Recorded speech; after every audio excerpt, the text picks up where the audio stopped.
Hello friends, food recipe YouTube ಚಾನಲ್ಗೆ ಸ್ವಾಗತ. ಬನ್ನಿ ಫ್ರೆಂಡ್ಸ್, ನಾನು ನಿಮಗೆ ಇವತ್ತು ಮಶ್ರೂಮ್ ಕರಿ ಹೆಂಗೆ ಮಾಡಬೇಕಂತ ಹೇಳ್ಕೊಡ್ತೀನಿ. ಹಾಗೆ ಈ ವಿಡಿಯೋ ಇಷ್ಟ ಆದಲ್ಲಿ ಲೈಕ್ ಮಾಡಿ, ಕಮೆಂಟ್ ಮಾಡಿ, ಶೇರ್ ಮಾಡಿ, ಸಬ್ಸ್ಕ್ರೈಬ್ ಮಾಡಿ, ಬೆಲ್ ಐಕನ್ ಗಂಟೆ ಹೊಡೆಯೋದನ್ನ ಮರಿಬೇಡಿ. ಓಕೆ, ಬನ್ನಿ ಫ್ರೆಂಡ್ಸ್, ಸ್ಟಾರ್ಟ್ ಮಾಡೋಣ ಇವಾಗ. ಬನ್ನಿ ಫ್ರೆಂಡ್ಸ್, ನೋಡಿ ಇವಾಗ ಹೋಟೆಲ್ ಥರನೇ ಸ್ಟೈಲ್ ಸೂಪರಾಗಿರುತ್ತೆ. ಹೋಟೆಲ್ ಸ್ಟೈಲಲ್ಲೇ ಮಾಡಿದ್ದೀನಿ.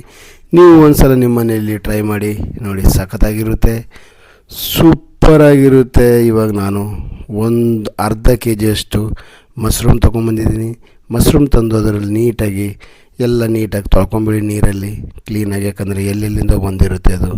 ಅಷ್ಟೊಂದು ಎಲ್ಲ ಚೆನ್ನಾಗಿ ಕ್ಲೀನ್ ಮಾಡಿಕೊಂಡು ಒಂದರಲ್ಲಿ 4 ಪೀಸ್ ಥರ ಕಟ್ ಮಾಡ್ಕೊಳ್ತೀನಿ. ನೀವು ಬೇಕಾದರೆ ಎಷ್ಟು ಬೇಕಾದರೆ ಕಟ್ ಮಾಡ್ಕೋಬೋದು. 4 ಚಿಕ್ಕದಾಗಿ ಕೂಡ ಕಟ್ ಮಾಡ್ಕೋಬೋದು. ಅಂದರೆ ಎಣ್ಣೆಯಲ್ಲಿ ಫ್ರೈ ಆದಾಗ ಸ್ವಲ್ಪ ಅದು ಚಿಕ್ಕದಾದರೆ ಅದರಲ್ಲೇ ಕರ್ಗೋದಂಗೆ ಆಗಿರುತ್ತೆ. ಅದಕ್ಕೆ ನಾನು ಒಂದರಲ್ಲಿ 4 ಪೀಸ್ ಮಾಡ್ಕೊಳ್ತೀನಿ. ಕೆಲವರು 3 ಮಾಡ್ಕೊಳ್ತಾರೆ, 2 ಮಾಡ್ಕೊಳ್ತಾರೆ ದಪ್ಪದಾಗಿ. ನಾನು ಇವಾಗ 4 ಪೀಸ್ ಮಾಡ್ಕೊಳ್ತೀನಿ. ನೀಟಾಗಿ ಚಿಕ್ಕದಾಗಿ ಕಟ್ ಮಾಡಿಕೊಂಡು ಸೈಡಲ್ಲಿ ಇಟ್ಕೊಂಬಿಡಿ. ಆಮೇಲೆ ನೀವು ನೋಡಿ ಈ ಥರ ಕಟ್ ಮಾಡ್ಕೊಳ್ಳಿ. ಈ ಥರ ಕಟ್ ಮಾಡಿಕೊಂಡು ಸೈಡಲ್ಲಿ ಇಟ್ಕೊಂಡ್ಬಿಡಿ ಒಂದು ಪಾತ್ರೆಯಲ್ಲಿ.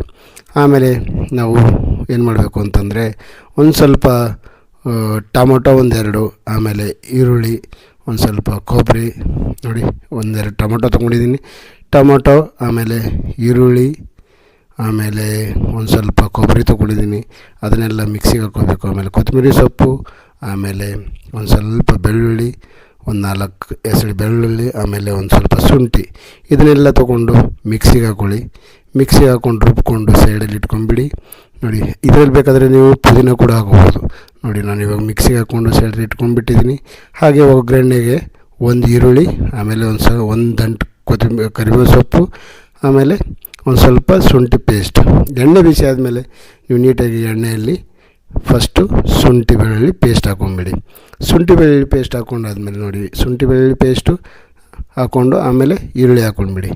ಆಮೇಲೆ ನೀವು ಸ್ವಲ್ಪ ಏನು ಅಂತಂದರೆ ಜೀರಿಗೆ ಸಾಸಿವೆ ಕೂಡ ಹಾಕೋಬೋದು. ಜೀರಿಗೆ ಸಾಸಿವೆ ಹಾಕ್ಕೊಂಡು ಎಲ್ಲ ಚೆನ್ನಾಗಿ ಫ್ರೈ ಮಾಡ್ಕೊಂಬಿಡಿ. ಫ್ರೈ ಮಾಡಿಕೊಂಡು ನೀಟಾಗಿ ಎಲ್ಲ, ಆಮೇಲೆ ನಾವು ಕಟ್ ಮಾಡ್ಕೊಂಡು ಇಟ್ಕೊಂಡಿರೋದು ಮಶ್ರೂಮ್ನ ಅದರಲ್ಲಿ ಎಣ್ಣೆಯಲ್ಲೇ ಹಾಕಿಬಿಡಬೇಕು. ಎಣ್ಣೆಯಲ್ಲಿ ಫುಲ್ ಫ್ರೈ ಮಾಡ್ಕೊಂಬಿಡಿ. ಮಶ್ರೂಮ್ ಎಲ್ಲ ಫ್ರೈ ಮಾಡ್ಕೊಂಡಾದ್ಮೇಲೆ ನೀಟಾಗಿ ಎಲ್ಲ ಅದ್ರದ್ದೆಲ್ಲ ನೀರೆಲ್ಲ ಬಿಟ್ಟು ಹೋಗಬೇಕು. ನೀರೆಲ್ಲ ಬಿಡಬೇಕಾದ್ರೆ ನೀರು ಬಿಟ್ಟು ಡ್ರೈ ಥರ ಆಯಿತು ಅಂತಂದರೆ ಮಸಾಲೆ ನಾವು ರುಬ್ಕೊಂಡಿರೋದು ಅದು ಮಸಾಲೆನೂ ಹಾಕಬೇಕು. ಆಮೇಲೆ ನಾನಿವಾಗ ಒಂದು ಸ್ವಲ್ಪ ಖಾರ ಹಾಕಿದ್ದೀನಿ ರುಚಿಗೆ ತಕ್ಕಂತೆ, ಆಮೇಲೆ ಒಂದು ಸ್ವಲ್ಪ ಅರಿಶಿಣ ರುಚಿಗೆ ತಕ್ಕಂತೆ, ಉಪ್ಪು, ಇದನ್ನೆಲ್ಲ ಒಂದು ಸ್ವಲ್ಪ ಧನಿಯಾ ಪೌಡ್ರು, ಆಮೇಲೆ ನೀವು ಸ್ವಲ್ಪ ಬೇಕಾದರೆ ಗರಂ ಮಸಾಲ ಕೂಡ ಹಾಕೋಬೋದು. ನೋಡಿ, ಇದೆಲ್ಲ ಹಾಕ್ಕೊಂಡು ಚೆನ್ನಾಗಿ ಮಿಕ್ಸ್ ಮಾಡ್ಕೊಂಬಿಡಿ. ಮಿಕ್ಸ್ ಮಾಡಿಕೊಂಡು ನಾವು ಮಿಕ್ಸಿಗೆ ಹಾಕ್ಕೊಂಡಿರೋದನ್ನ ಚೆನ್ನಾಗಿ ಅದರಲ್ಲಿ ಆಮೇಲೆ ಹಾಕ್ಕೊಂಡು ಮಿಕ್ಸ್ ಮಾಡಿಕೊಂಡು ಬೇಯಿಸ್ಕೊಂಬಿಡಿ. ಚೆನ್ನಾಗಿ ಬೇಯಿಸ್ಬಿಟ್ಟು ನೋಡಿ, ನಾನಿವಾಗ ಇದ್ರ ನೀಟಾಗಿ ಬೇಯಿಸ್ತಾಯಿದ್ದೀನಿ. ಬೇಯಿಸ್ಕೊಂಡ್ಬಿಟ್ಟು ನೀಟಾಗಿ ಒಂದು ಸೈಡಲ್ಲಿ ಒಂದು ಸ್ವಲ್ಪ ಬೇಕಾದರೆ ನೀವು ನೀರು ಕೂಡ ಹಾಕೋಬೋದು. ಒಂದು ಸ್ವಲ್ಪ ನೀರು ಹಾಕ್ಕೊಳ್ಳಿ, ಯಾಕಂದರೆ ಅದು ಎಣ್ಣೆಲಿ ಫ್ರೈ ಮಾಡ್ತಾ ಫುಲ್ ಡ್ರೈ ಆಗೋಗುತ್ತೆ. ಡ್ರೈ ಆಯಿತು ಅಂತಂದರೆ ಅದು ಸ್ವಲ್ಪ ಸೀದೋದಂಗೆ ಆಗುತ್ತೆ. ಇವಾಗ ನಾನು ಮಿಕ್ಸಿಗೆ ಹಾಕ್ಕೊಂಡು ರುಬ್ಕೊಂಡಿಟ್ಟಿರೋದು ಅದರಲ್ಲಿ ಹಾಕ್ತೀನಿ. ನೋಡಿ, ಹಾಕ್ಬಿಟ್ಟು ಚೆನ್ನಾಗಿ ನಾನು ನೀರು ಒಂದು ಚೂರು ಹಾಕಿಲ್ಲ, ಅದರಲ್ಲೇ ನೀರು ಬಿಟ್ಟಿದೆ. ನೋಡಿ ಹೆಂಗಿರುತ್ತೆ, ಸೂಪರಾಗಿರುತ್ತೆ. ಹೋಟೆಲ್ ಥರನೇ ಸ್ಟೈಲಾಗಿರುತ್ತೆ. ನೋಡಿ, ನಾನು ಒಂದು ಸ್ವಲ್ಪ ನಿಮಗೆ ಗರಂ ಮಸಾಲ ಆಮೇಲೆ ಹಾಕ್ಕೊಂಡಿದ್ದೀನಿ. ನೋಡಿ, ಈ ಒಂದು 10-5 ನಿಮಿಷ ಮುಚ್ಕೊಂಬಿಡಿ. ಮುಚ್ಚಿಟ್ಬಿಟ್ಟು ಚೆನ್ನಾಗಿ ಬೇಯುತ್ತೆ, ಸೂಪರಾಗಿರುತ್ತೆ. ರೆಡಿಯಾಗಿದೆ. ಇವಾಗ ತಿಂತಾ ಇರೋದೆ, ಸಖತ್ತಾಗಿದೆ ನೋಡಿ.